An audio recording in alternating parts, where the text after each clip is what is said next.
ইয়ে জাবানি হ্যায় দিওয়ানি তো আমরা সবাই দেখেছি, কিন্তু সিনেমাতে বেশ কিছু জায়গায় ট্রেনকে এজ এ মেটাফর হিসেবে ব্যবহার করা হয়েছে। প্রথমে আসি নায়না যখন স্টেশনে আসে এবং ট্রেনে চাপবে কি চাপবে না ভাবছে। এই দৃশ্যটিতে ডাইরেক্টর আয়ন মুখার্জি ট্রেনকে এজ এ স্ট্রেঞ্জার হিসেবে দেখিয়েছেন।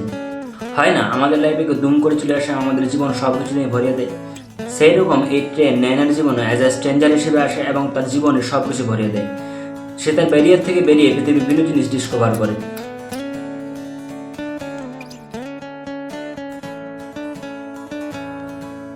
এবার এই ট্রেন ন্যানাকে বাণীর সাথেও মিলিয়ে দেয় এবং এই দৃশ্য ইন্ডিকেট করে যে তোমার জীবনও সঠিক মানুষ আসবে যদি তুমি জার্নি শেয়ার করো।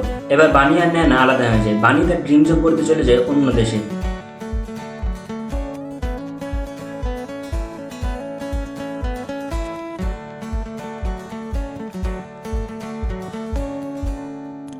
এই দৃশ্যটা জোর দিয়ে এটাই বলে যে তোমার লাইফের যাত্রা তোমাকে সঠিক জায়গায় নিয়ে যাবে যদি তুমি জানো যে কোথায় তোমাকে উঠতে হবে এবং কোথায় তোমাকে নামতে হবে। এরকম আরো বিভিন্ন সিনেমাতে ট্রেনকে খুব সুন্দরভাবে ব্যবহার করা হয়েছে, তাই ছোট্ট শর্ট ভিডিওতে তো বলা যাবে না, তার একটা বড় ভার্সন পোস্ট করা আছে আমার ইউটিউব চ্যানেলে। লিংক ফার্স্ট কমেন্টে এবং আমার বায়োতে দেওয়া থাকলো।